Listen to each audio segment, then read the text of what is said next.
Good evening, ladies and gentlemen, and welcome to our first ever virtual presentation.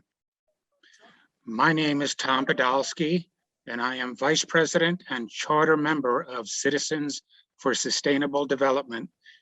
Hereinafter, we're calling it CFSD because it's a mouthful. I will be joined this evening by other charter members of CFSD who will be presenting various topics in our program. But first, I would like to introduce Ben Schwartz, an engineering graduate of Lehigh University, who is on loan from us from the Delaware Riverkeeper network, from whom you will hear later. Ben is responsible for organizing and in many ways compiling the program you will be hearing tonight. Ben will operate tonight's slideshow, and he will be recording questions which you may send in during the presentation. But first, I'd like Ben to go over protocol for tonight's program to explain how the program will progress and how you, the audience, will interface with the speakers. Ben? Yeah, hello. So I'm Ben Schwartz. I'm a graduate student from Lehigh University, and I'm super excited to be helping out CFSD with this presentation here.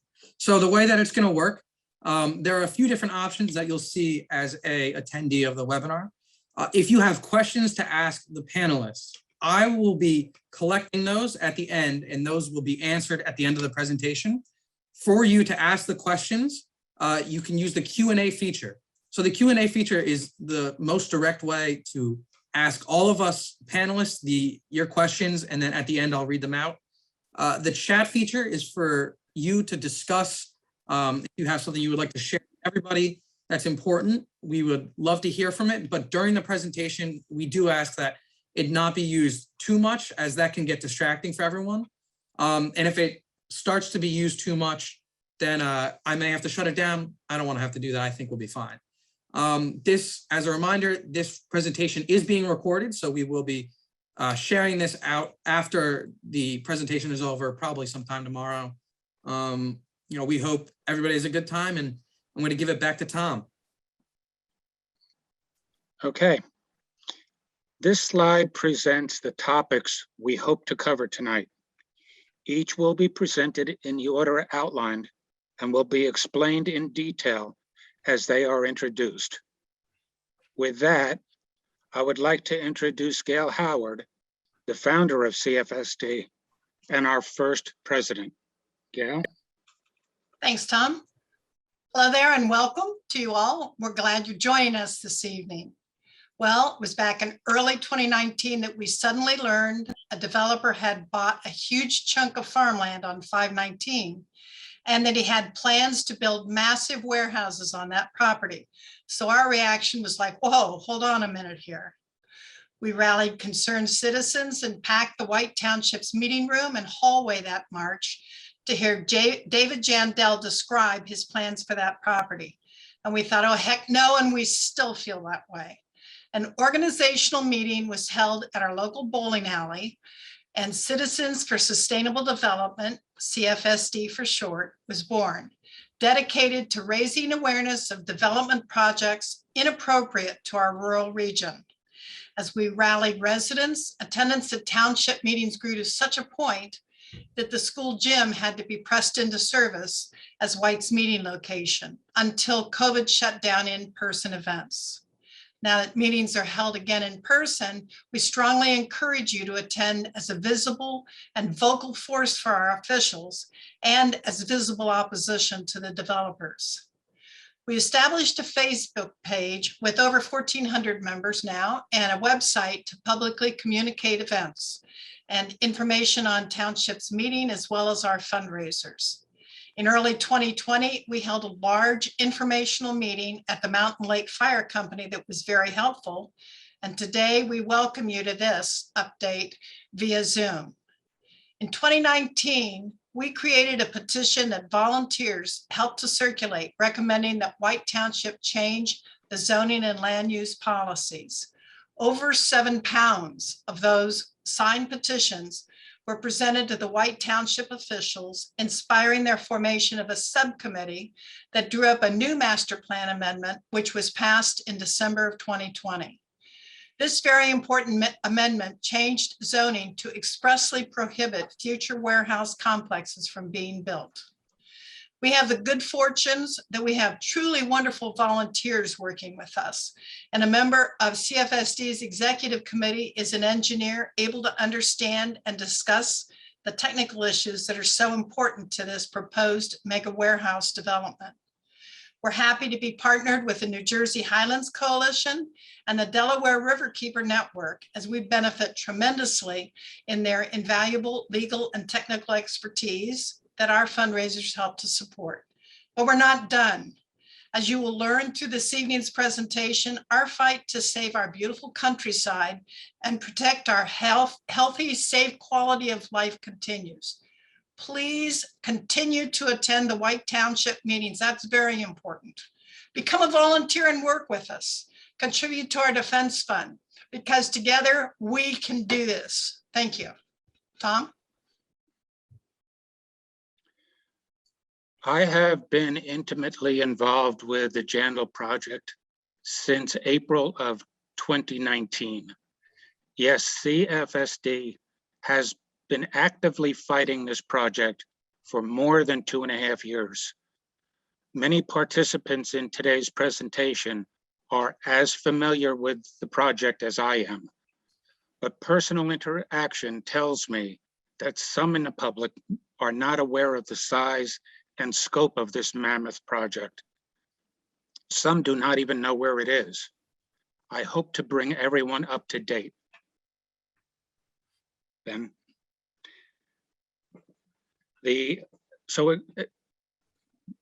Nope. There we go, sorry. So exactly where are the Jaindl warehouses being proposed? This slide shows that the project is located on 600 acres fronting on Route 519, Foul Riff Road and South Foul Riff Road in White Township.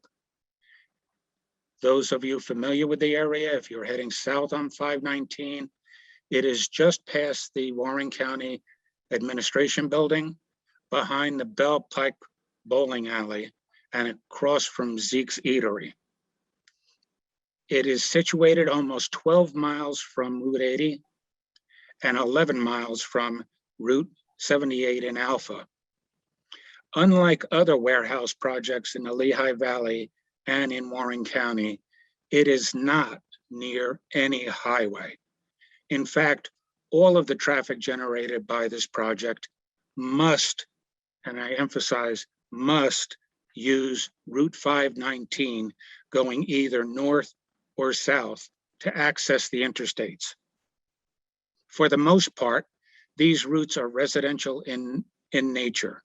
People live here. And that is what makes this project a poster child for inappropriate development in an inappropriate location. This is a view of the Jaindl layout.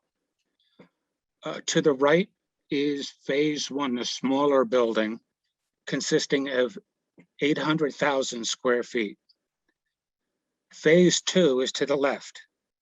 It embodies a building roughly 1.9 million square feet in size. The Delaware River is just off the top margin in this display.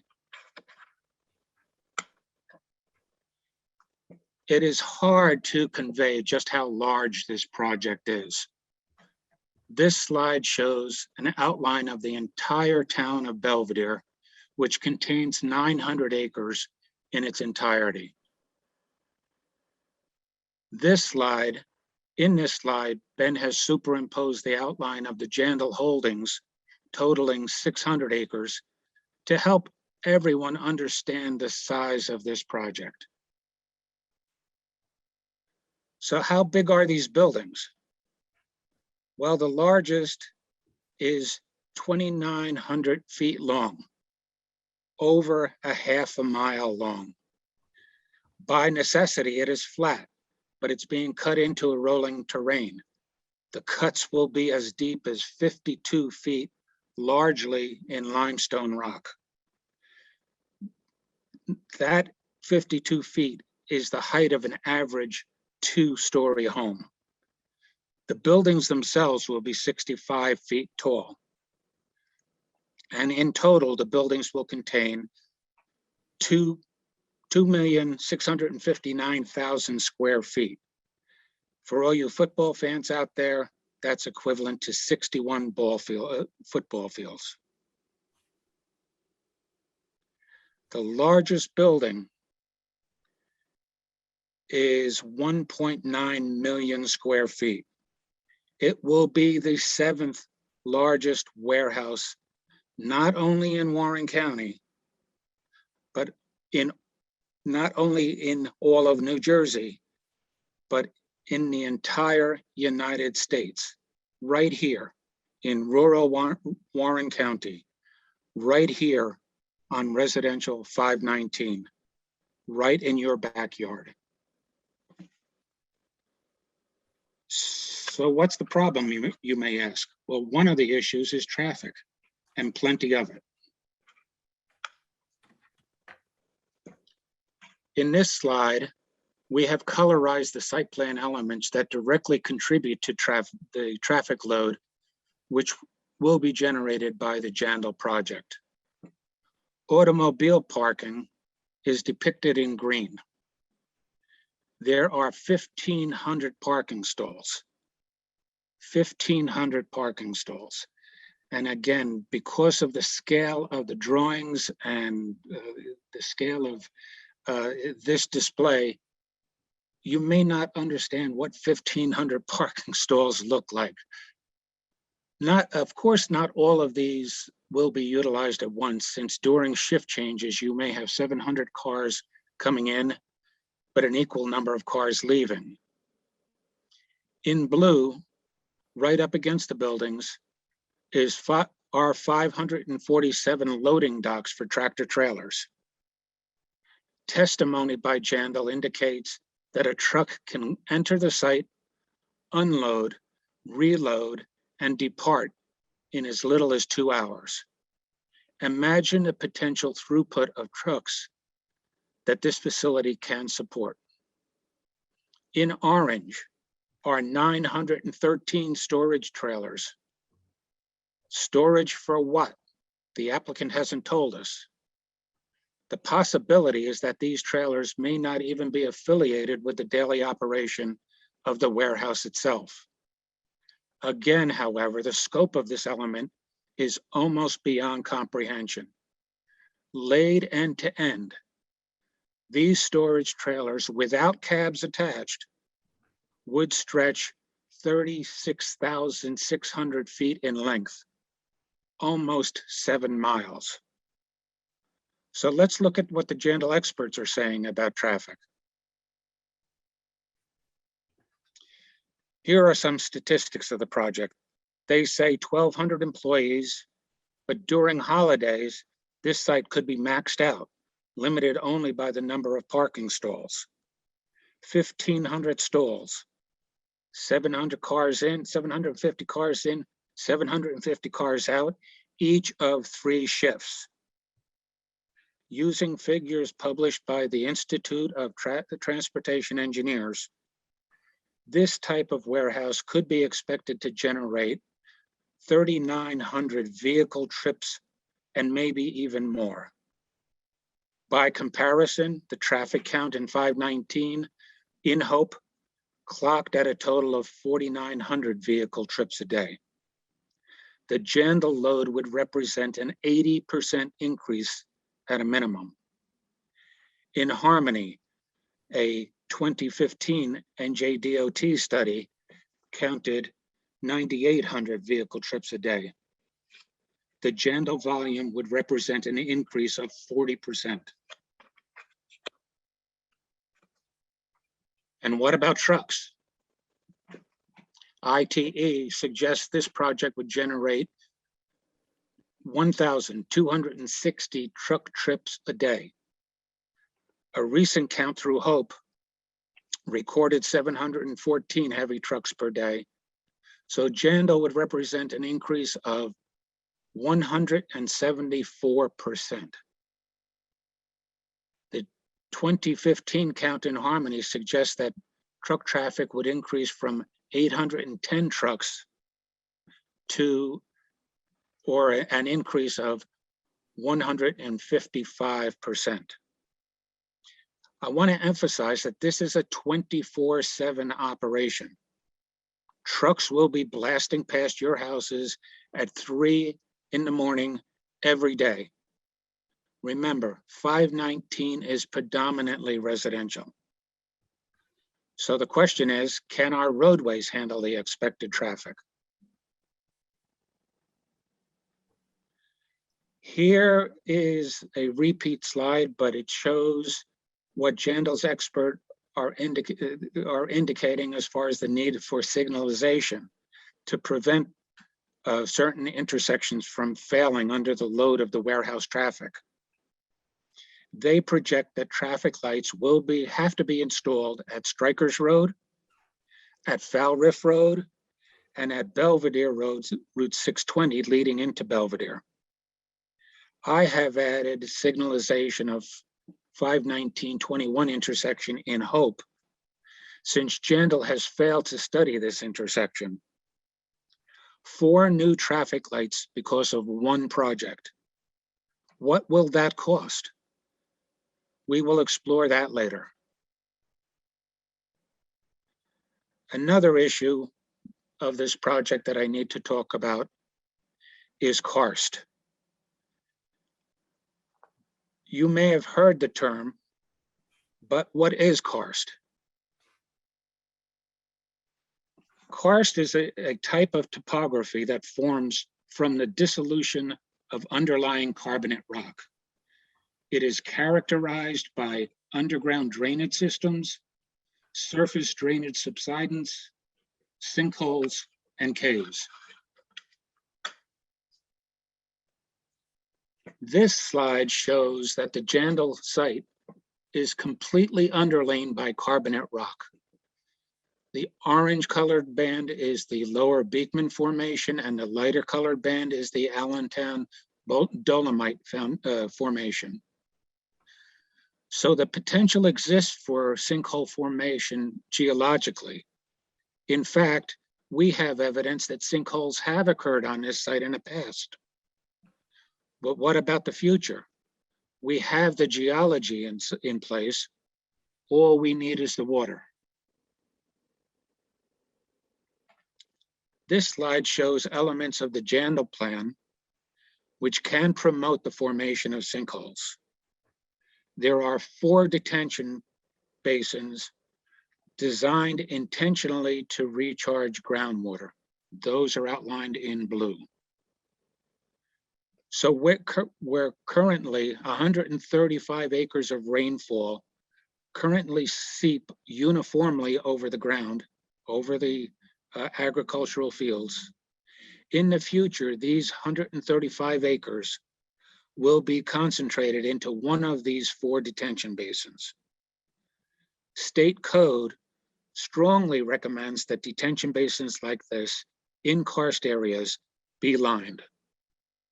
No liner has been provided in the Jaindl design. In addition, there is a proposed septic system, which will discharge an estimated 40,000 gallons a day to the groundwater in a concentrated area. This all is a recipe for sinkhole formation. So are sinkholes a real threat? Bingo. You bet they are. Here is the Allentown Corporate Center, which had to be torn down in 1997 after it was undermined by a sinkhole. Here is a sinkhole that opened in September, just this September, in Palmer Township. This one is affiliated with a detention pond constructed on karst. This sinkhole closed Main Street at Academy for more than a week. Cfsd members visited this site and estimated that that hole was 30 feet in diameter and over 25 feet deep. It was big enough to swallow 10 cars or more. I'd like to point out the white area at the bottom of this sinkhole. That is an old repair of the very same sinkhole. This emphasizes the difficulty in dealing with and repairing sinkholes once they form. Here is a view of the expansive detention pond serving a warehouse development in Pennsylvania. This sinkhole was photographed in 2017. The location of the sinkhole of slide 23, which you just saw, is in red at the edge of that detention basin.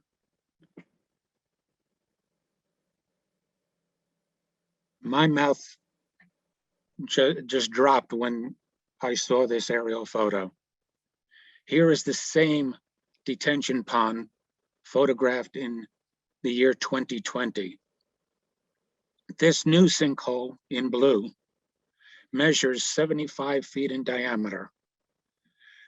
The depth is unknown since the photo was taken as repair work was being conducted. To put some scale to this photo, the vehicle at the end of the gravel driveway is a tandem dump truck. To the west of the hole, you see a large excavator with its boom extended. Its overall length is roughly 20 feet and is dwarfed by this sinkhole. Again, for the sake of scaling, we have depicted the outline of an average size house, which would have handily been swallowed by the sinkhole of this size. And sinkholes are not just a structural consideration. A detention pond is designed to enhance stormwater quality by capturing pollutants. What happens when a sinkhole develops and acts like a plug pulled from the bottom of the bathtub? The captured pollutants will drain directly to the cavernous limestone, thereby threatening groundwater integrity. So those are two of the major problems that I wanted to talk about, but there are more. Here to talk about financial impact is Chris Amato, who sits on the executive board of the Lehigh Valley Planning Commission, and who is also a charter member of CFSD. Chris brings valuable insight to us insofar as the Lehigh Valley Planning Commission has been dealing with warehouse onslaught for more than a decade. Chris?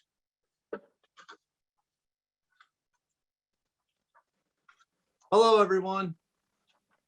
It's an honor to be here. I grew up in White Township.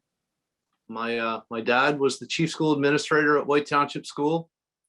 And it's time for me to give back, because it is you, the people of White Township, who put food on my table and clothes on my back when I was a kid. So without any further ado, let's get right into it. How's this going to affect your home? And it will. Lots of tangible and intangible factors. Usually the things that affect housing from these types of development are noise pollution, traffic, air pollution, and we'll get to that at a future meeting, aesthetic deterioration, because these things are just not pretty to look at. Excessive night lighting, you can say goodbye to the night sky. And there was a project in Lower Nazareth Township that was supposed to go through. By the way, it did fail. The people were able to stop it. But an appraiser for Key Realty in Bethlehem prepared a report, and he determined that your home or homes proximal to that development would decrease by 11% in value. 11%. And I think the figure was roughly a half a mile from the warehouse development program plan. So if you have a home that's valued at $200,000, $22,000 gets taken off of the value of your home, and you've done nothing wrong. You've changed nothing. Someone else gets rich and you get to pay the bill. Next slide, please. What's happening in the Lehigh Valley? The Lehigh Valley is the #1 growth area in the country for industrial growth. We continue to be the fastest growing region in the country, and we're larger than the Inland Empire in California. In the last 6 years, there have been over 25 million square feet of warehouses approved. That adds to our already existing 115 or so million square feet. In the next several years, there are another 25 million square feet of warehouses in the Lehigh Valley that are scheduled to be built. Lehigh County is currently built out. It's moving east. The crosshairs are on Northampton County. And you, unfortunately, are suffering from our onslaught as well. What's this costing our infrastructure? Currently, I can't even wrap my head around this number, but I hear it every month, a couple of times a month. We're running a $4 trillion deficit billion dollar deficit in our infrastructure. $4 billion. That pertains to our bridges, our roads, our sewage systems, our drainage systems. It's an unfathomable number. It's not sustainable. And that burden falls on the backs of the taxpayers. This is a direct quote from an appointed official in Lower Nazareth Township. Every time one of these things gets approved, the taxpayer gets left holding the bag. And this was at a public meeting. The statement occurred during the Dutch Springs hearing, or during one of the Dutch Springs meeting, when we were talking about a quarry in the Lehigh Valley where people are proposing to develop a couple of warehouses. Again, every time one of these things gets approved, the taxpayer gets left holding the bag. Next slide. Along with this industrial development, it has been proposed that there will be roughly, what's that number? 80 homes that are subjected or potentially going to be built. Currently, White Township has an enrollment of, last I looked, 278 students. The 2021-22 school budget is $9,183,677. That's a cost of $22,000 and some change to educate each student. Now, the numbers that I have are pretty accurate because I know somebody pretty well who dealt with these numbers on a yearly basis when he had to figure out the budget, and that was my dad.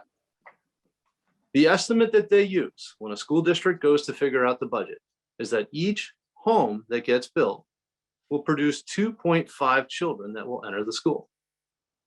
So think about that number. 80 houses times 2.5. That represents a direct increase to the school district of $4,446,000 and some change. Sure, you're going to get some tax benefit from the warehouses, but it's not going to offset that number, no matter what figure has been used in a public meeting.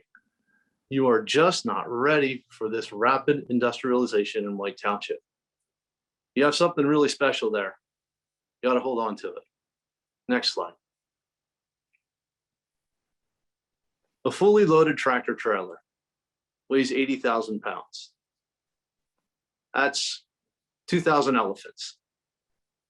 The road damage from one fully loaded tractor trailer is equivalent to 9,600 cars. Multiply that number by the number of tractor trailer trips that you're going to see, and you're up over 9 million pounds per day on your roads. Your infrastructure cannot handle that. This will rapidly diminish the integrity and lifespan of Route 519. Did you know that it costs over $1 million just to resurface 1 mile of road? So think about the entirety of 519 from White Township to Hope And from White Township to Harmony, that will be have to be resurfaced at a more accelerated pace because of this development. And think about this, only one side of 519 can be built. It has been proposed that 519 is going to have to be widened. That's a lot of private property that's going to have to be taken. A lot of people are going to be displaced. It just isn't right. It's not fair. It's not equitable. You deserve better. Somebody shouldn't be getting rich on the infrastructure that you built and you paid for. It's just not right. Next slide.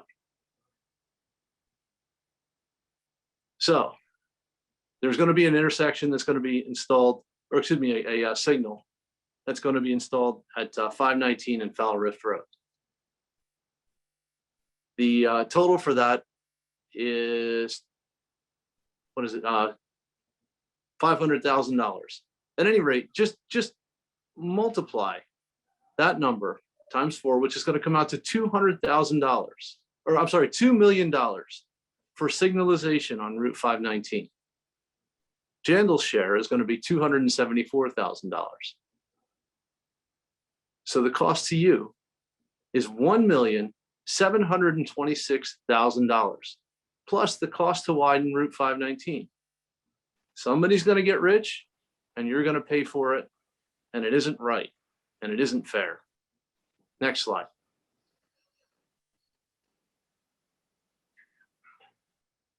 Tom, you want to take it away and introduce Fred? Well, we'd like to introduce Fred Stein, who is the public relation person for the Delaware River Keepers Network, who we are partnered with. Fred is joining this program to inform us of some of the value of the Delaware River, which they have been actively attempting to preserve for years now. So Fred, take it away. Thanks, Tom. And thanks, Chris. Can everybody see my screen? Is it sharing okay? Yes. Tom said, I work with the Delaware Riverkeeper Network, which is an environmental nonprofit advocacy organization. We have about 21,000 members throughout the watershed, many of them in the Warren County, Easton, Phillipsburg region. I want to first introduce, let me see if I can advance. There we go, figured it out. I just want to give just some very brief background about the Delaware River watershed itself. It's an amazing body of water. It provides drinking water for over 15 million people, provides economic opportunity and economic activity for 22 billion, bringing in about $22 billion annually. And it provides jobs, over 600,000 direct and indirect jobs. And it provides ecosystem services in the neighborhood of $683 billion. And ecosystem services is services that we get for free from the Delaware River, like drinking water and flood mitigation. So it's an amazing body of water. It's 13,539 square miles. And note the next slide is an aerial of the Jaindl development area. It's somewhat similar to what Tom had shown earlier. I want to emphasize the proximity to the Delaware River. I thought Tom cut it off a little bit, Tom. I just want to make sure we see how close the proximity is to the Delaware River. And it shows in the star in the lower right-hand corner, that's the intersection that Tom and Chris had been talking about, where the signalization will go at Foul Rift Road and Route 519. And the smaller image to the lower left shows what's there today, the field that this warehouse application is going to be located in. A little background. The first area of topic I want to talk about is impervious coverage. And impervious coverage is anything that doesn't allow water to percolate down into the ground, like a rooftop, like a parking lot, like roadways and the like. In a normal rural setting, which is what you have here today and with a farm, with a rain event, you get about 10% runoff, about 50% infiltration, and the rest gets evaporated up into the sky.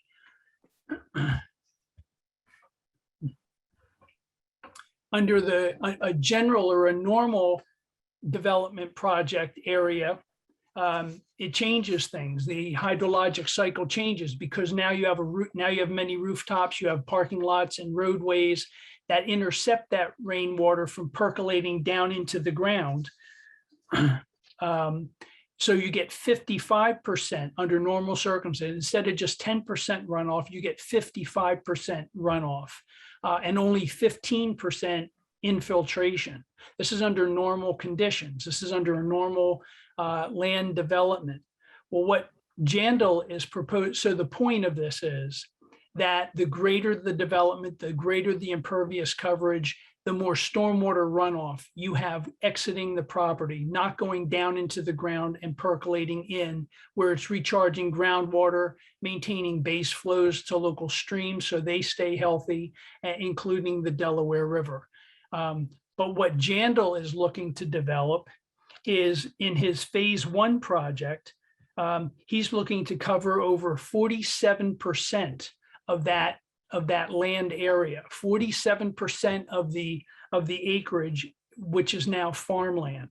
And on the second property, the phase 2, he's looking to cover over 57.5% of that whole farm in order to put in impervious coverage. That's a massive amount of impervious coverage. It will change the whole hydrologic cycle of that area. It'll direct all that runoff that would have percolated into the ground throughout that entire 135 acres that Tom had mentioned, now is going to be focused on just in those 4 stormwater basins. So it's going to change the hydrologic cycle of that entire area. And as Tom explained, go down into a karst geology, which is problematic. The next thing I want to cover is flooding. I know that all of us on this call have experienced flooding either firsthand or from friends and family and that. So we all know that it's not a local issue. Yes, there's flooding in downtown Belvedere, like you can see here, in the public, and the impacts, like in this image of Belvedere's, there's public safety and health impacts, including mental health from the stress of having your property flooded and the frustration of paying for rebuilds or renovations and the like, loss of personal properties. It puts a lot of strain on local budgets, not only municipal budgets, but family budgets as well. Small businesses are impacted when customers can't get to your downtown, or products or materials are flooded out. Real estate values go down also. And everyone's general quality of life is impacted from a local flood.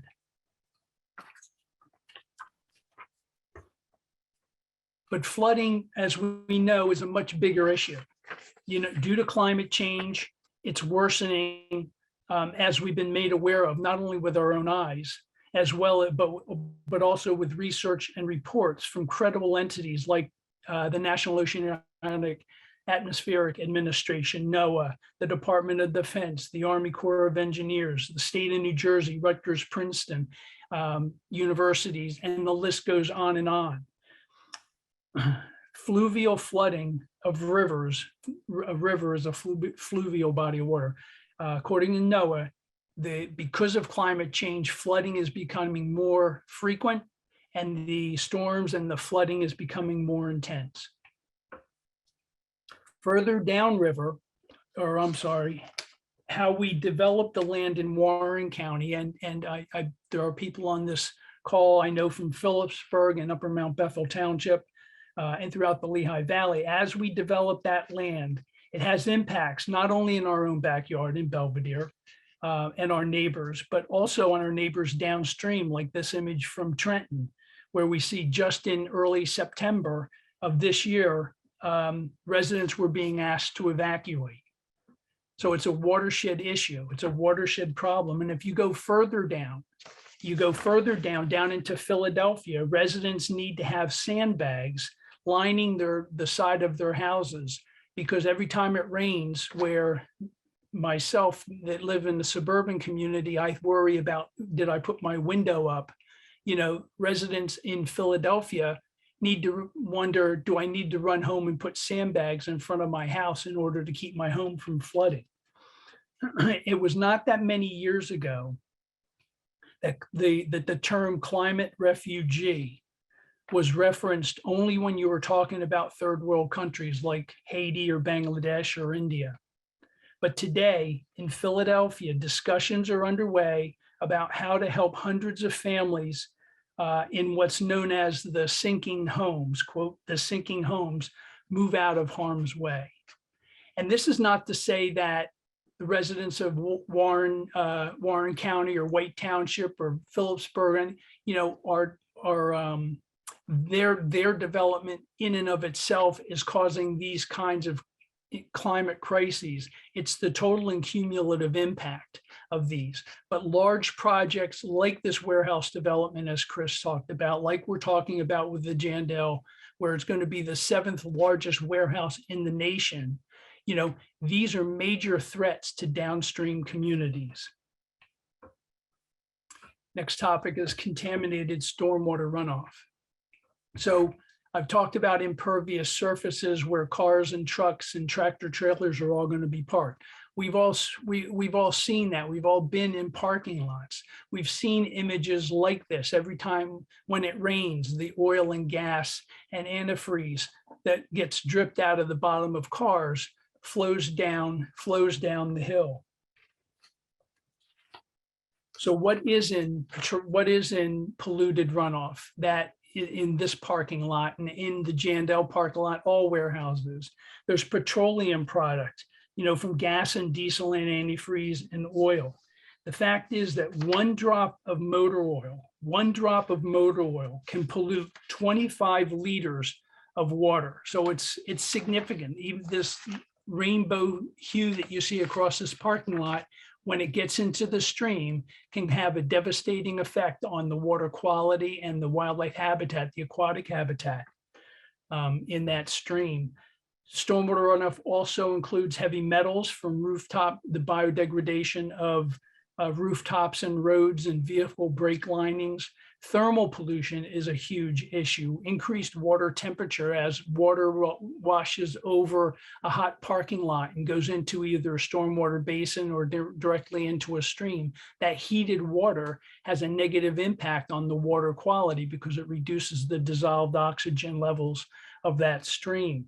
There's road salts are in there and sediment and other pollutants that are in stormwater runoff. The US EPA states that that sediment and thermal pollution are the two worst non-point source pollutants impairing our nation's waterways.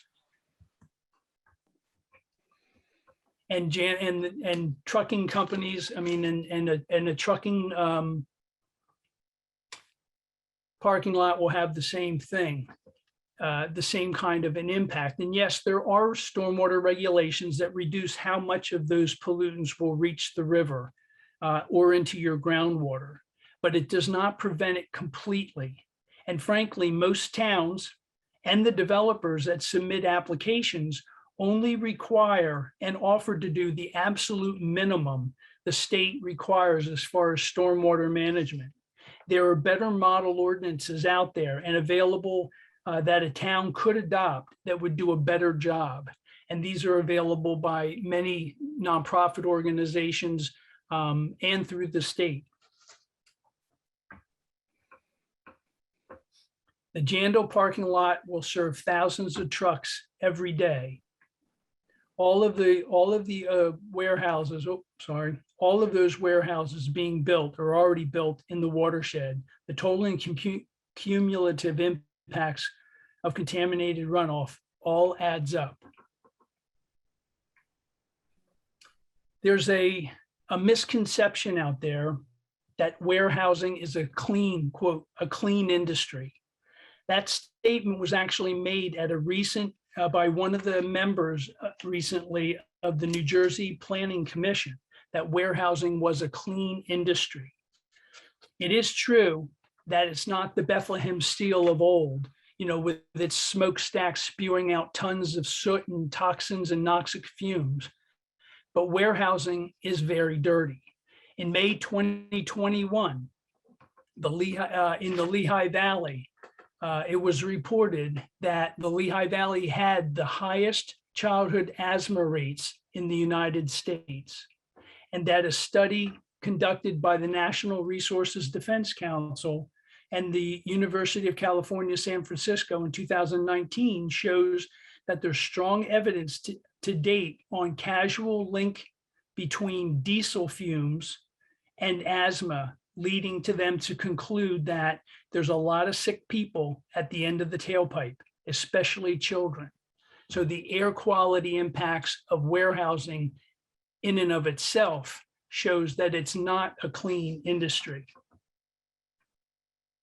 And that air pollution deposition, air quality deposition, as that pollutant leaves the trucks and the cars and goes up into the air, it comes right back down in rain. And that air deposition comes down into our community, and it comes down into the river and impacts water quality. You can see this chart, excuse me.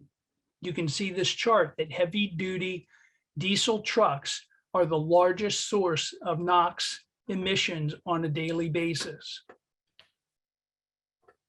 Warehousing is not a clean industry. And it's not just the trucks either. This study was from Europe. But in addition to the diesel exhaust from the trucks, additional and significant greenhouse gas emissions come from the internal operations of a large and highly technological warehouse, including lighting, heating, and cooling. So the pollutants are not only coming from the trucks, they have an impact on the air quality in the surrounding communities and river, but it's also coming from what's going on inside and creating and generating the electricity and creating the heat and the cooling systems. My final point that I want to make is that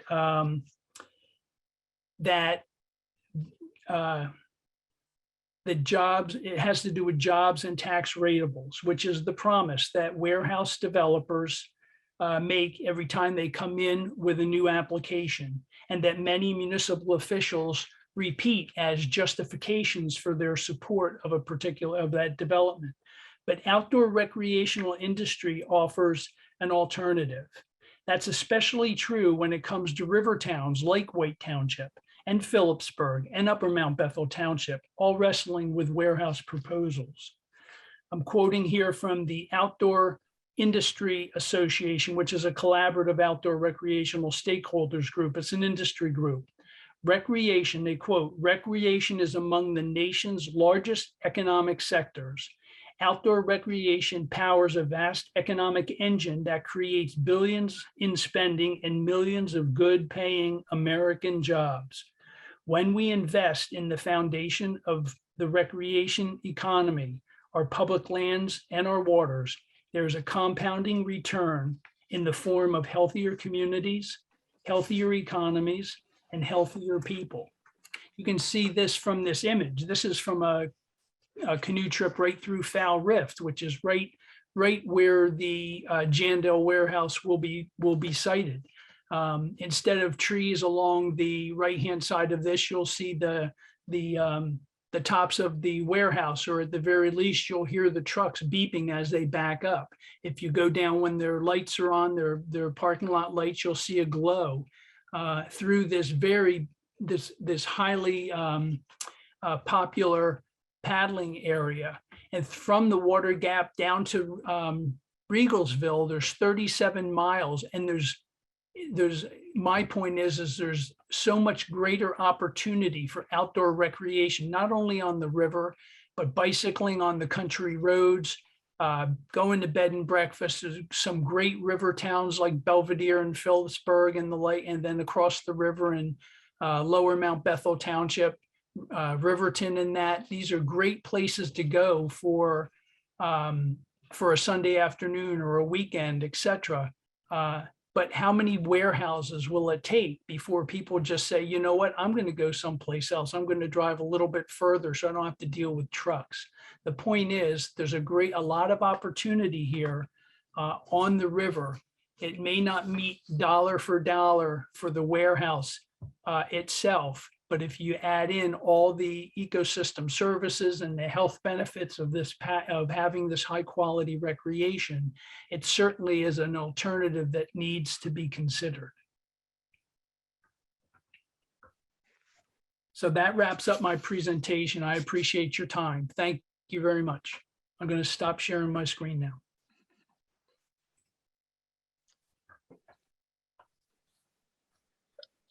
Okay, thank you, Fred.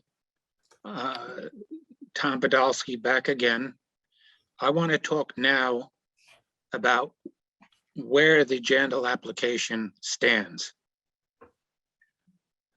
The Jaindl application is still in its initial stage, where the applicant presents testimony on various elements of the proposal. This is after 2.5 years. It's still in its initial stage. This slide shows the elements which must still be covered by the applicant.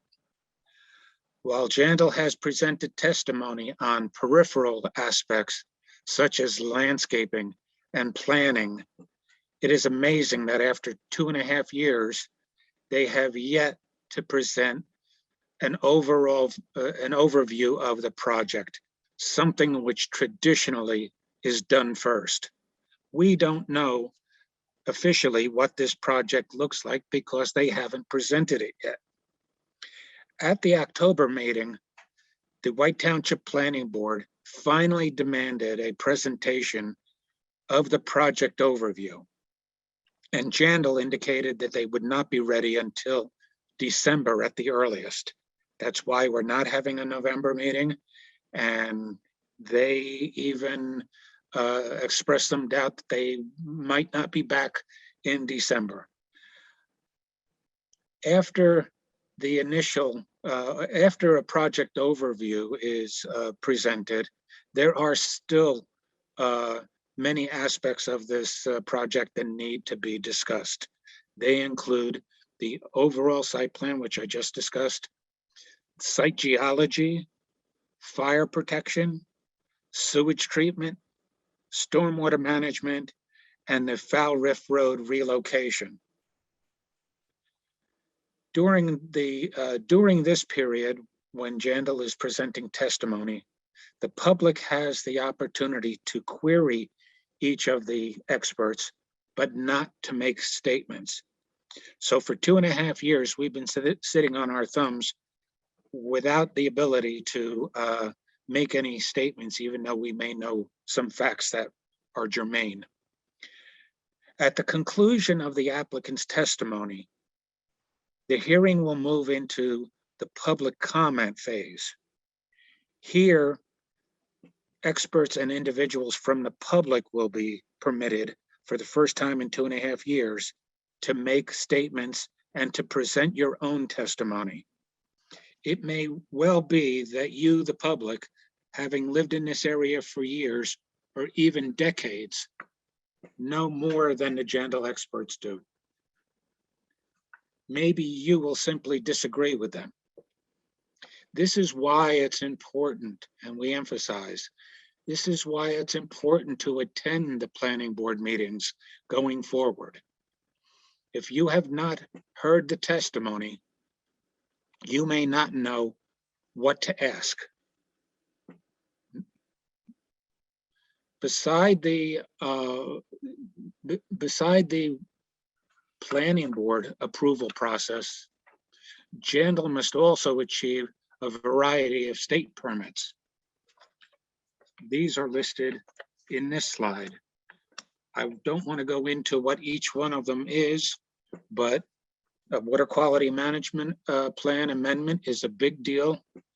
There is a notice that Jaindl had sent to the Warren County Planning Board, the White Township Planning Board, and White Township Committee, indicating that they are in the process of applying for a water quality management plan amendment. They also need an Egyptes permit. They also need a treatment works approval, and they also need a flood hazard permit. I didn't mention this in my presentation, but many of you may not know that the application involves the relocation and reconstruction of a good part of Foul Rift Road. The intersection with 519 is going to be shifted. And that's where we start getting into a flood hazard permit. I did want to mention that the township must endorse many of these applications, and the public will have the opportunity to comment prior to the issuance of these permits. We are talking bureaucracy and years of it. This is not over yet. We've heard it time and time again. People have thrown up their hands and said, you know, it's a done deal, or misunderstanding that that the zone change which has occurred has essentially negated the Jaindl project. That's not the case. This is still an ongoing project, and it's going to go on for a good number of years. This project is far from over, and we need the public to get involved and to stay involved. Now I want to introduce Caroline Whitkey, another charter member and a principal player in our fundraising committee. Caroline? Hello, everyone. As Tom said, I'm part of the fundraising committee, and all of us from CFSD want to thank everyone for joining us during this presentation. It's been almost 3 years, and CFSD has been raising funds to support our legal defense. As most of you know, we're all volunteers, not one of us is paid. We're all very passionate about not allowing warehouses devastate our community. Next slide.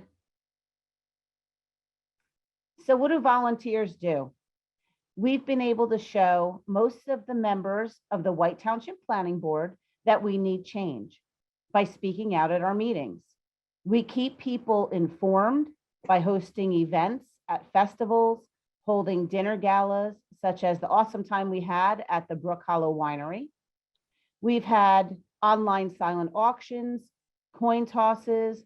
We do a lot of hard work trying to raise awareness and funds for lawyers and specialists, but we also have a lot of fun working together, making new friends along the way and getting people involved. So again, how can you help? We must keep fighting and not letting our guard down. This is a county-wide problem, and we need to be able to defend our way of life. CFSD is not able to do it alone. We're residents just like you. We're defending our community. So how can you help? I am going to take our GoFundMe and I'm going to paste it right here on the page. And we're going to have a QR code shortly for you to scan with your phone, or you can click on the link I just shared. Please click on it and support us today. Make a donation. Keep it going monthly. You can even be a part of our team. Do you like talking with people and getting the word out? How about fundraising? Can you join us when we protest? Do you know people who can fight? We need volunteers to sit with us at events. We must come up with ways to fight and keep Jaindl out. Reach out to any one of us on this team and make a commitment to defend your community. You can reach us through our Facebook page, our website, which is, of course, cfsd-savewarrencounty.org, and sign up for meeting notices, information. You could use our chat function to chat with us. I said, thank you again for your time and listening to us. We appreciate you being here. Let's protect our quality of life. We can do this together. Ben, if you guys have any questions, please put it in the chat. Thank you so much. All right, well, thank you to absolutely everybody. All the panelists here who have spent so much time working and creating their presentations. I'm going to start asking questions that were asked throughout the presentation. If you have any more, please feel free to send those in still, because we have a few that we'd like to discuss. I think the first one that I think we're going to answer, or that I'm going to propose, has to do with Chris Amato. The question was about the $4 billion deficit that you discussed. If you could just expand on what that meant and where the $4 billion Sure. comes from. Absolutely. That's a Lehigh Valley number, which means Lehigh and Northampton County. Currently running a $4 billion infrastructure for our present and immediate future needs. With all of these warehouses coming in, our roads are just not sufficient. I think they just widened Route 22 15 years ago, and it needs to be widened again. So it's a Lehigh Valley number, not a national number. All right, thank you, Chris. One of the questions was about, is there a traffic light being proposed at the Hazen Blinker? Maybe Tom could comment on the on where else maybe they've been looking at for these traffic lights. The answer is no. Now, you have to understand that where those proposals came from was from Jaindl's traffic study. This is not necessarily what's going to be ultimately decided by the Warren County Engineering Department. They're still in negotiations with Jaindl. Unfortunately, the White Township Planning Board has nothing to say about this project beyond the immediate boundaries of the project itself. So that is a Warren County issue, and I urge all of you to not only attend the White Township Planning Board, but also the Warren County Planning Board and Warren County Commissioners are going to play a huge part in approving or disapproving this project. So the direct answer to your question is that right now, the answer is no, but there are contained in that report a number of recommendations for intersection improvements, one of which is the Route 46 519 intersection. I forget the other ones, but I believe that the Hazen Blinker was also one of the ones that needed modifications, like structurally, but no signalization. Okay, well, thank you for the answer, Tom. Another one of the questions was about the infiltration basins, if they had looked at ejection wells, if there were any proposed for that. Just maybe a little overview into what they've covered so far or presented. All right, I guess I would take that one again.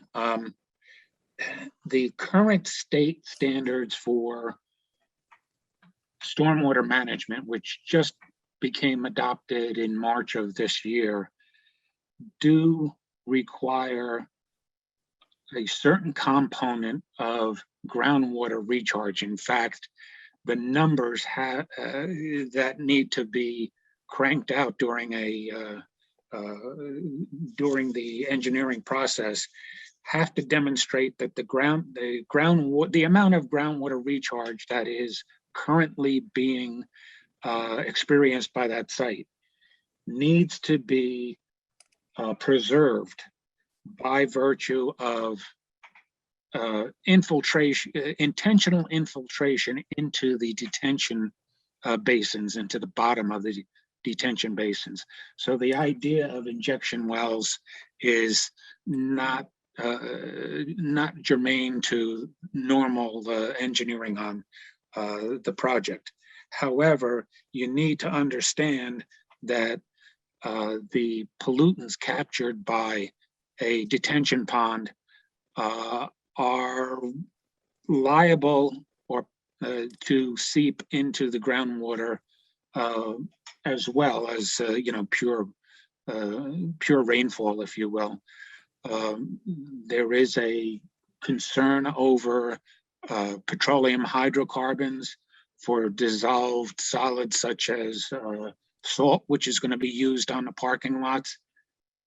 So the fact that we're recharging the groundwater isn't an answer completely.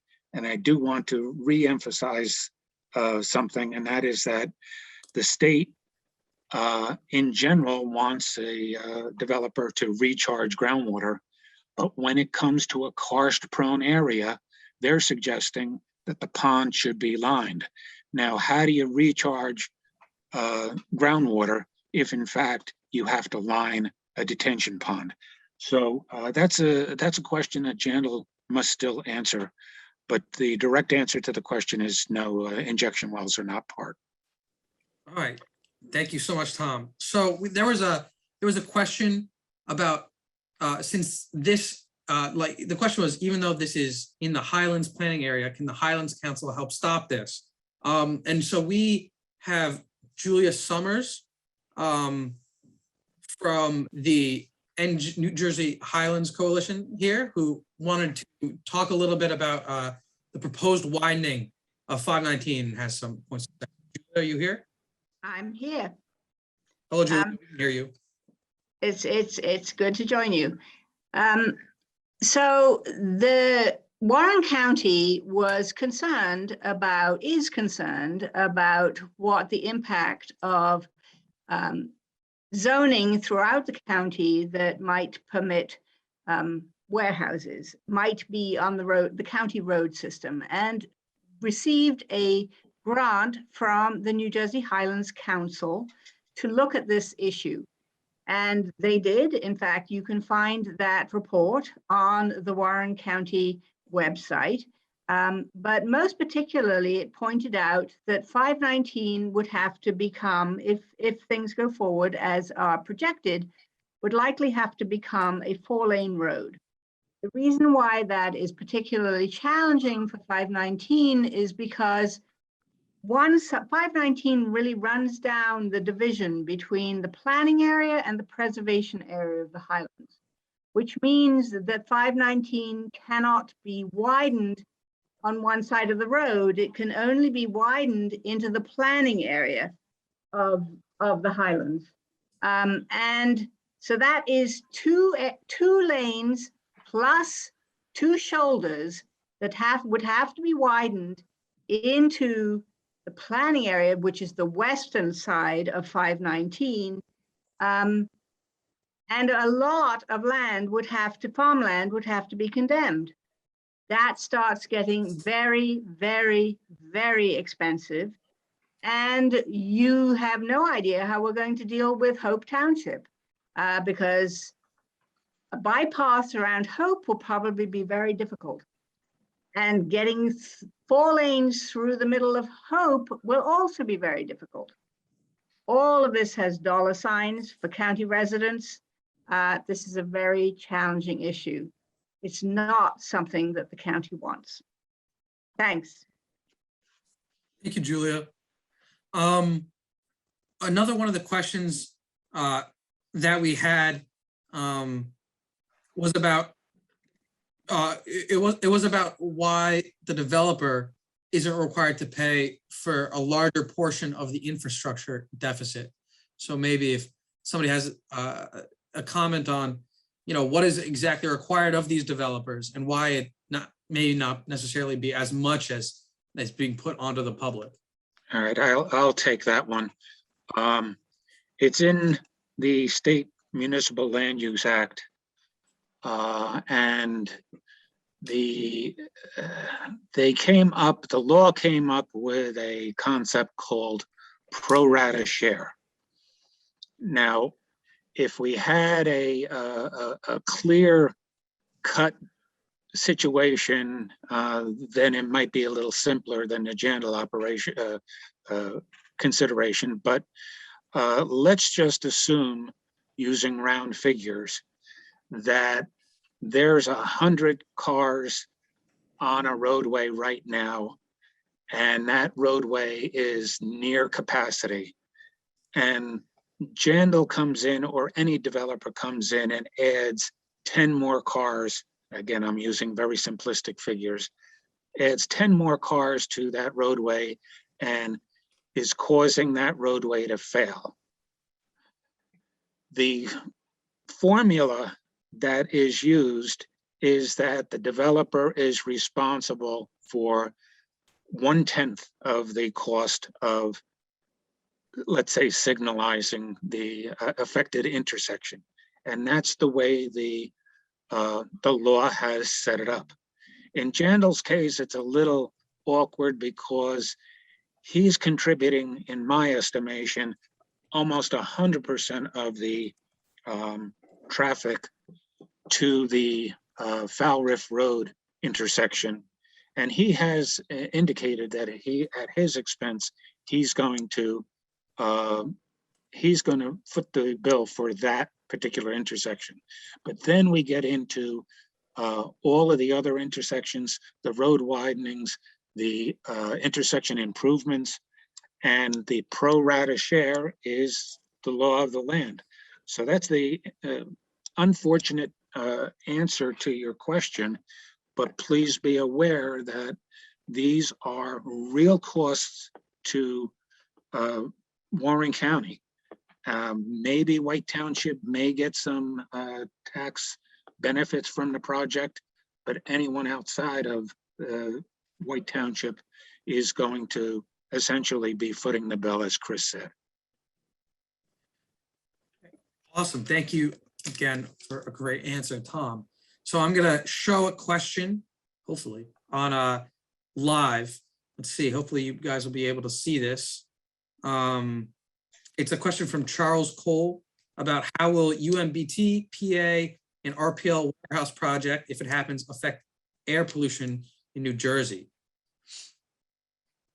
So if somebody wants to answer that. Well, I think it's, you know, it's the general idea. I mean, generally speaking, the wind blows from the northwest to the southeast. So the predominant winds are blowing air pollutants from the upper Mount Bethel Township. You know, if that were to build from the trucks from all the other sources that we talked about would come over to New Jersey. That's one of the reasons why when the coal-fired Genon power plant in upper Mount Bethel Township was operating even in a small capacity. I think it was just there for high demand times, but the state of New Jersey petitioned EPA to shut it down or force them to upgrade because New Jersey had air quality monitors across the river and could tell that the pollutants were coming from that source. So they had a leg to stand on. So that shows that the wind is blowing from PA to New Jersey. I'd like to further expand on that by saying in the past, especially when I was a kid, our asthma rates were a lot higher in White Township and Belvedere.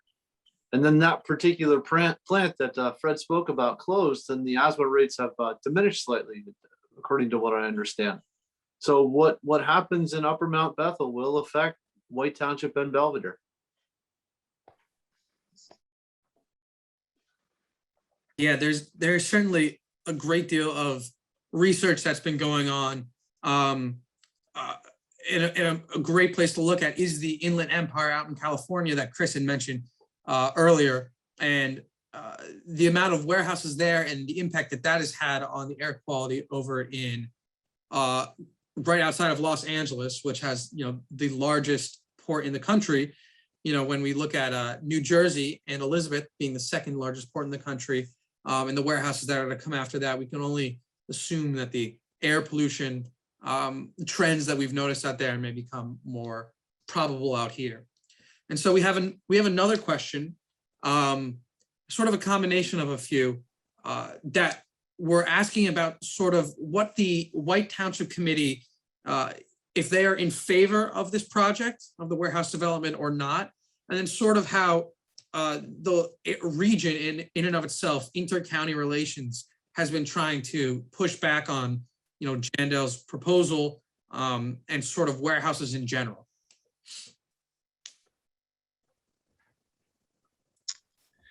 I guess as Vice President, I'm going to field this one. White Township Board and White Township Committee have been playing their cards close to their chest. I believe personally as in response from their attorneys. Up to this date, we haven't gotten much feedback, and I may go even further and say we haven't gotten any feedback from either of those entities as to how they feel about the project. And once again, it may be as a consequence of legal advice that they are receiving. So the planning board is listening to the testimony. They are asking their questions when they feel it's appropriate.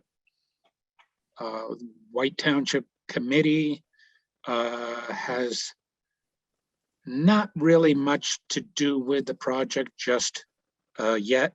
As I mentioned in my presentation, there are going to be applications that will require the action of the Township Committee, but to date, there hasn't been. The only positive feedback that we got, and we proudly suggest that it was a consequence of our proactive stance, was the fact that White Township rezoned something like 1,200, I think it's more like 2,200 industrial acres to prohibit warehousing and to limit the building coverage and impervious coverage on the remaining lands in their industrial zone. So this was a wake-up call for White Township. Unfortunately, it was a little late. They couldn't catch or rezone fast enough for the Jaindl project, but they have, if you will, at least recognized that their former zoning was problematic, not only to them, but for the region as well, and they did act. Thank you again, Tom.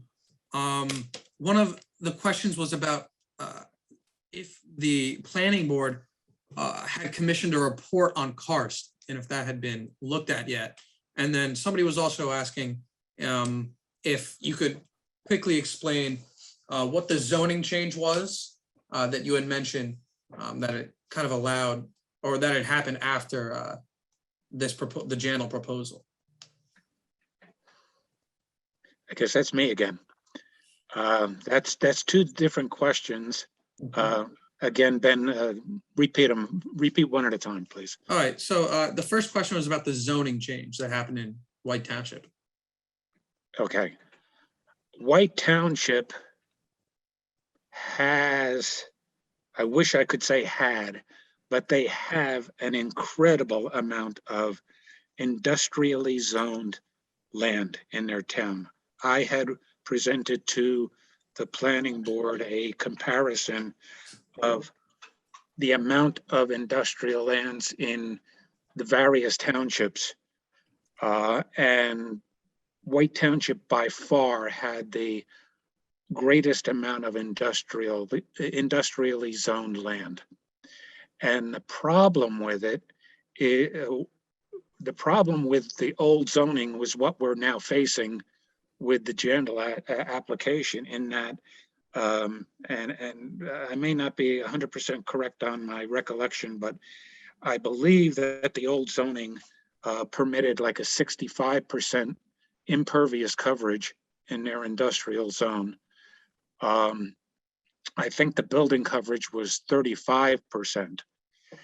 And the result of that old zoning is what we see with the Jaindl project.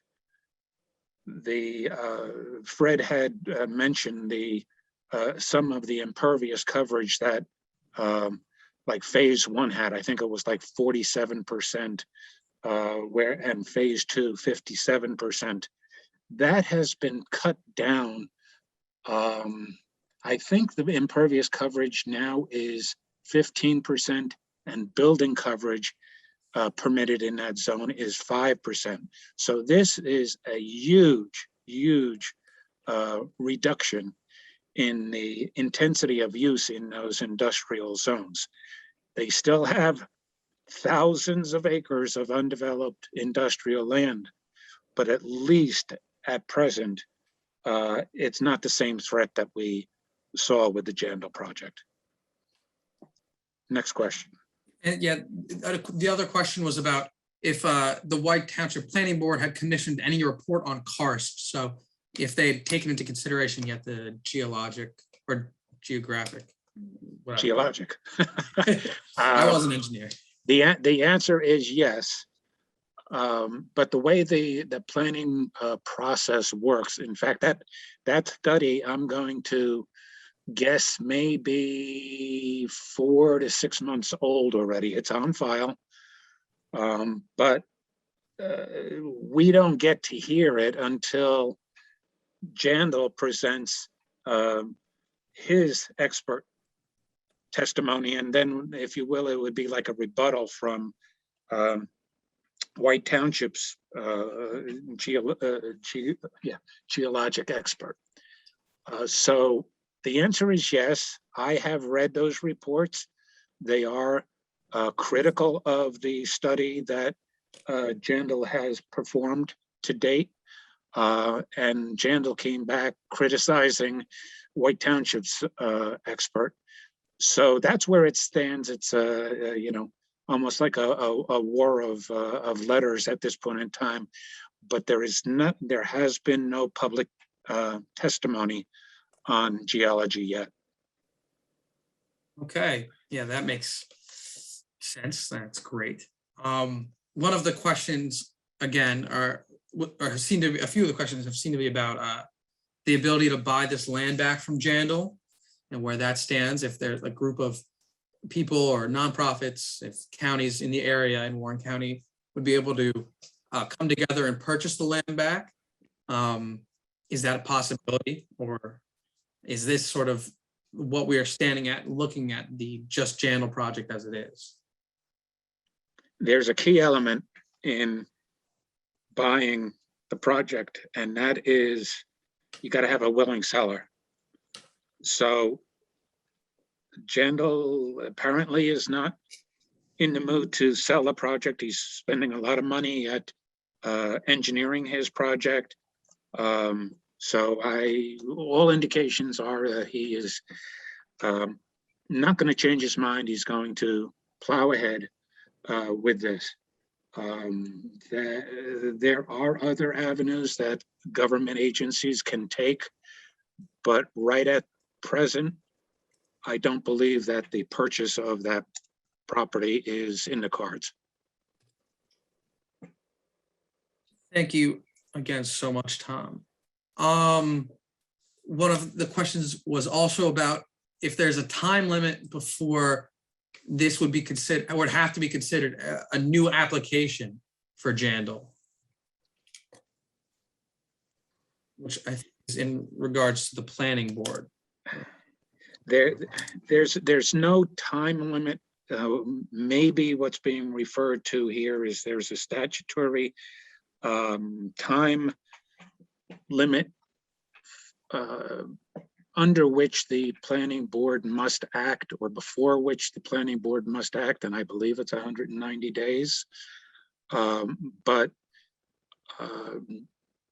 no developer in their right mind would force that when in fact the developer hasn't presented all of his testimony, and now the 190 days is told, and he goes and asks the planning board to vote on his application when he hasn't presented all the evidence.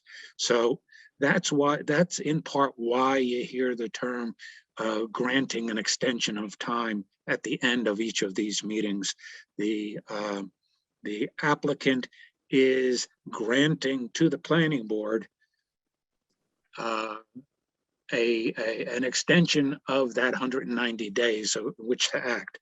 Well, if you just think about it, we're going on 2.5 years. It's well past 190 days. And as I presented earlier, there's still a lot of testimony that has to transpire here. So we're in it for a long run still. Yeah, it sounds like it.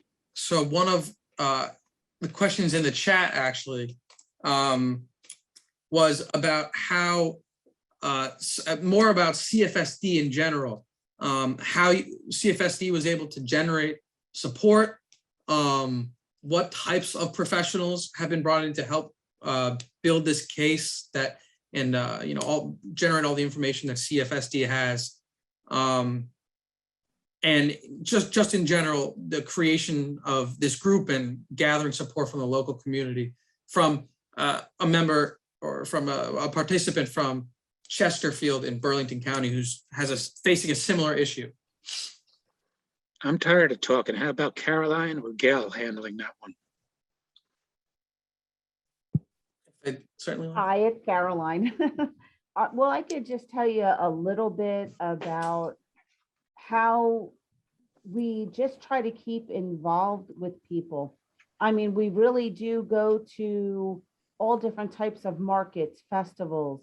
We had a group of people that actually went door to door and were able to gain over 3,000 signatures on a petition just by walking.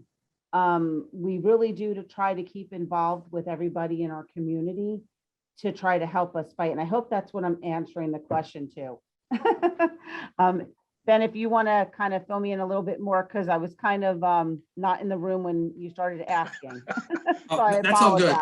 It's all good. The question is about, or is from a participant from Chesterfield in Burlington County who's facing a warehouse problem like the one that CFSD has been looking at, and they were wondering just how you've managed to gather support and people to get involved, and then also the other question of like what types of professionals have been brought in, so groups like DRN and council. So yes, we actually have New Jersey Highlands Coalition who actually sponsors us, so that we were able to become a nonprofit underneath their umbrella, which is wonderful. And we have all their guidance on our side as well. And we have Delaware Riverkeeper Network, which of course is helping us with specialist and lawyer. And again, just us going door to door and speaking with people and asking, just like we're doing in this meeting today.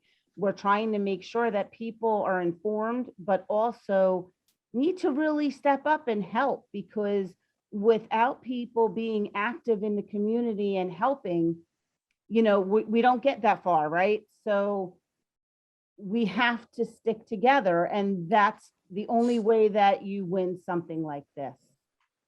I hope I've answered the question. Thank you. I would add to that. We did, this is Fred with the Delaware Riverkeeper Network. Excuse me.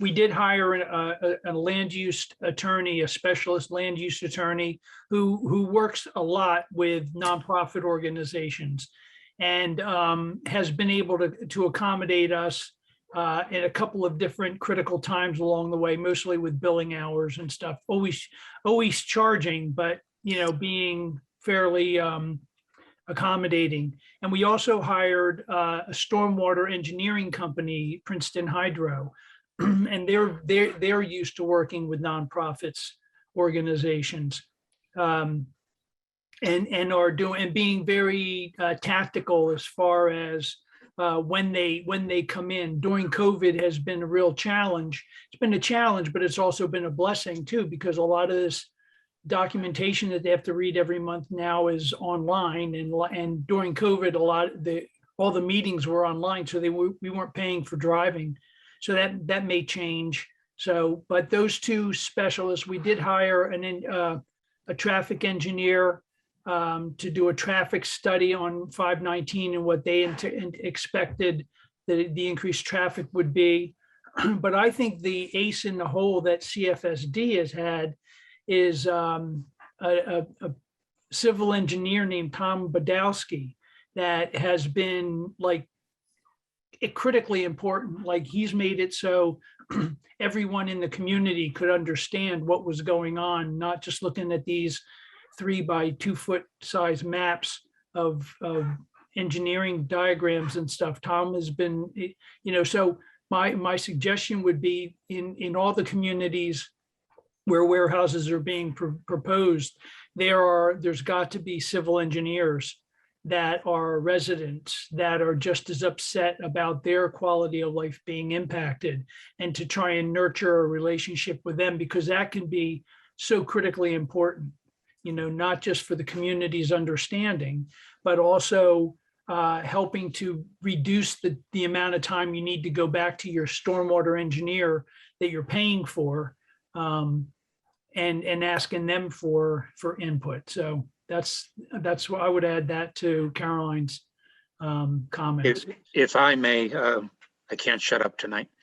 I'd like to add the fact that it takes a lot of effort by a lot of people. I mean, we have our core participants in CFSD, but community outreach is a key. As Caroline mentioned, going door to door with petitions, going door to door with facts.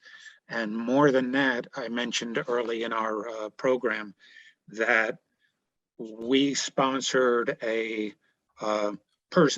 in-person seminar, much like this one, early on in our lifespan at a local fire company. And we got approximately 100 participants in that. And part of that population or attendance at that meeting was as a consequence, once again, of going door to door and saying, listen, I live up the street. Do you know about the Jaindl Warehouse complex that's being proposed? No? Why don't you come to a meeting? And the response was pretty positive, but it takes a lot of groundwork and a lot of hard work by a lot of people. So first collect your facts and then go out to the public and publicize it. But that's the way to do it. Thank you guys so much. I know that is great advice for any of these, other massive warehouses that are being proposed across the state. We had another question that just came in that I'll answer one part of. And one of the part was, it asked about when Tom said that this was the 7th largest warehouse. So combined, it's not that is focusing on phase 2, the larger of the 2 buildings. So warehouses across the United States, the largest being about 4 million, and I believe that's either Tesla's or Amazon's. And that kind of ramps down rather quickly. There's not too many warehouses that are over 1 million square feet. And yet the 7th largest at 1.9 million square feet is going to be located in Warren County. This is the 7th largest warehouse in the United States. And I believe it's the 12th largest as of October 2021 in the world, which is almost crazy to think. And I can provide where I got that statistic from. And then the other question, other part of the question was, is it unusual for a warehouse developer to put themselves 10 plus miles from any major interstate? Yes. Absolutely.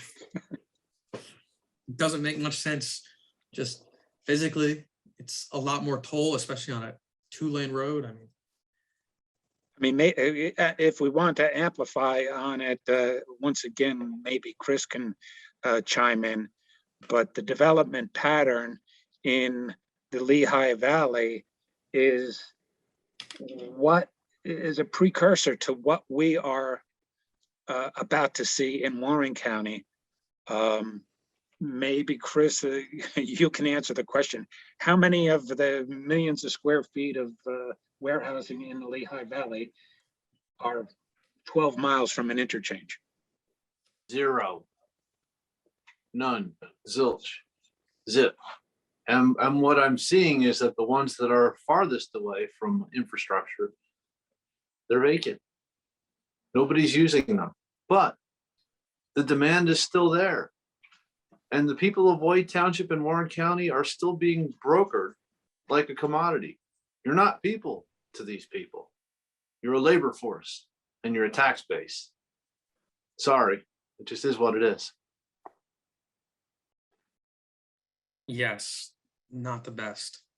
And then one of the other questions was about, sort of access and how the influx and the warehouse is going to influence emergency services, and sort of just the ability for other people to get around on 519 around where the Jaindl project is proposed. It's going to be a Well, nightmare. Go ahead. No, I was just going to say it would be a nightmare if he's successful in building this. In so Well, many ways. We don't I- have a I- fire company. We have volunteers.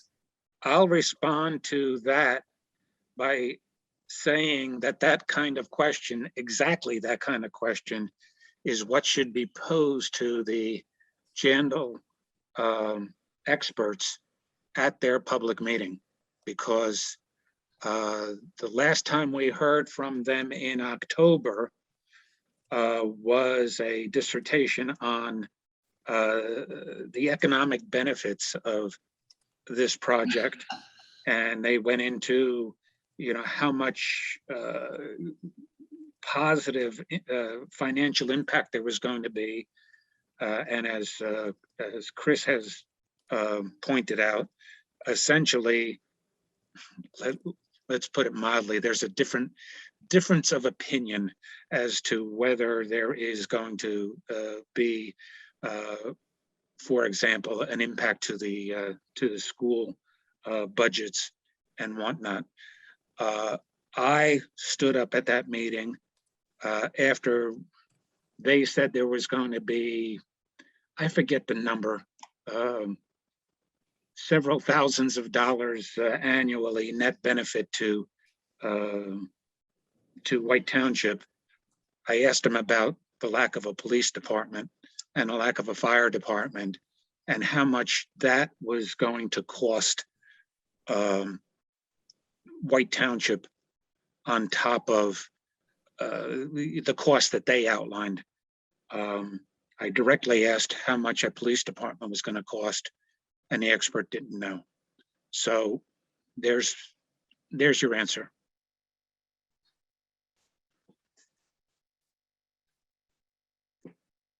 Yeah, there's certainly a lot that has to be addressed still. I think we will take one more question and we'll look at that. If the panelists want to look through the Q&A, if there's one in particular we want to answer last, and I want to make sure that everybody knows all the questions that have not been asked or not been answered so far. We will do our best to get to those and send an email afterwards, responding to a few of the other things. And if you guys have any other questions that you want to ask CFSD, please respond to one of the emails at Eventbrite that have been sent through Eventbrite, and I will make sure to relay that information to And the thing I would encourage every single person, to the extent that they've got the time that they can take it, go to your township meetings, go to your county meetings, because if the only people there are the representatives of the developer, that's all they're going to hear. And silence from we who are going to be paying the taxes and really affected by it. It's a huge, huge impact, truly, when you go to the meetings and they look out and a room is filled with people who aren't really happy with what's going on. Absolutely. And so I think the last question that the one that we'll end off with is sort of a more encompassing question that's looking at, Upper Mount Bethel Township and PA and White Township, and how all of these river communities in the Lehigh Valley and along the Delaware River, how is it possible for them to, for CFSD and these groups to sort of communicate and get more involved together to sort of guarantee, this protection of the ecotourism and the rural nature of these areas. And sort of basically the question is, what more can CFSD do along with other groups, and how can they work together, and how can you team up with these other groups? If I may start or ask Fred to address that, because he's been involved with not only the White Township project, but also the Phillipsburg project. And Fred, we're probably not even aware of all of the warehouse projects and other industrial projects along the river that you're involved with. Maybe you have some ideas in response to that. I wish I had some slam dunk ideas, but Ben and I have been working on trying to develop information on the local ecotourism focus not only in New Jersey, but in Pennsylvania.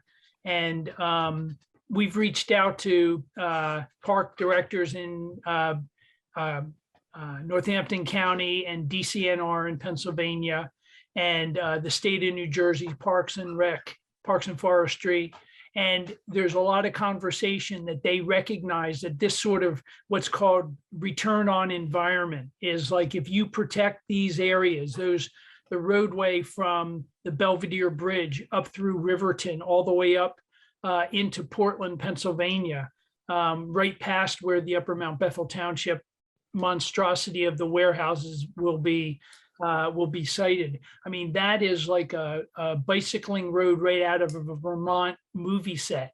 But you start chipping away at it. And I think that these officials in both Pennsylvania and New Jersey recognize that there should be cross communications. And Ben and I are going to be reaching out now that tonight's event is done. We're going to be reaching out and trying to see what we can do is to bring that and get an assemblage of that recreational agencies' minds together and see what we can do. I mean, if you look out in Jim Thorpe out on the Lehigh River, I mean, there's documentation, there's a study done.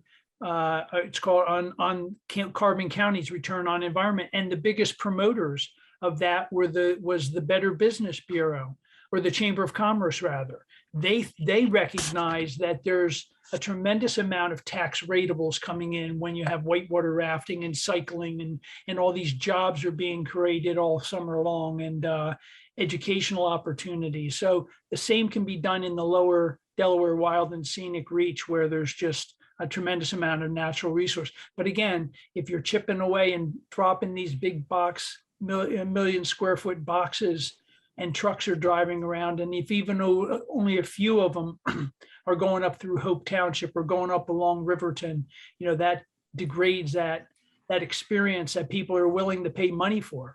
There was some data that I was supposed to read in my presentation, but during COVID, the Rails to Trails Conservancy found, I forget what it is, like a 200% increase in recreational activity on their trails. And the Delaware Valley Regional Planning Commission found that some other trails, because they're involved with a 5-county area, they found some trails had an increase of 450% increase in participants. So those people have to eat lunch someplace and grab a beer or a cup of coffee and stuff like, and that's the kind of green economy. And again, and ecotourism, again, it's not everything. And it's not going to turn a community around, but it can be a great thing. And a town like Belvedere and Phillipsburg and, could really take advantage of that. So that's a long-winded way of saying that there are people in agency level positions that are thinking about this, and it's not recreating the wheel. We have the Carbon County example, and there's probably dozens of others throughout the country. So we can look into that. Yeah, New Hope and Lambertville is a great example.